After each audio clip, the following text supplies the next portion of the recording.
So it's that time of year again. It's the new year. And, you know, like everybody else, I make New Year's resolutions, but a lot of my resolutions have to do with fishing. And every year I try to make a little list of things that I want to be a little bit better at, things that I need to brush up on.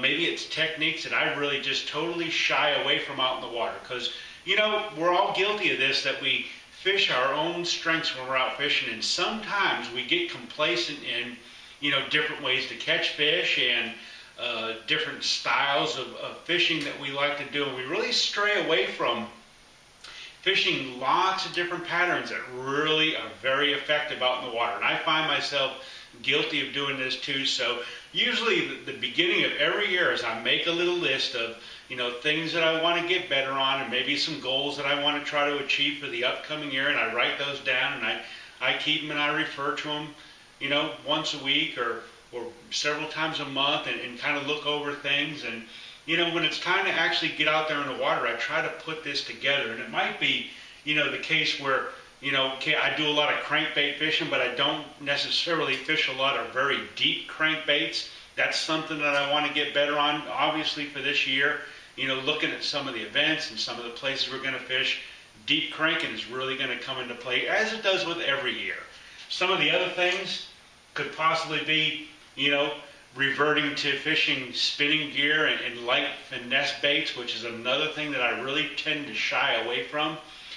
Finesse patterns like shaky worms and drop shot rigs and small little tiny baits, not something that I go for a whole lot. I'm more of a power fisherman, you know, flipping, pitching, throwing top waters, throwing spinner baits, that sort of thing.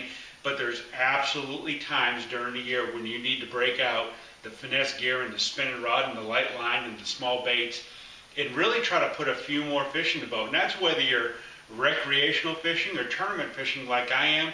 A couple of fish could really make a huge difference.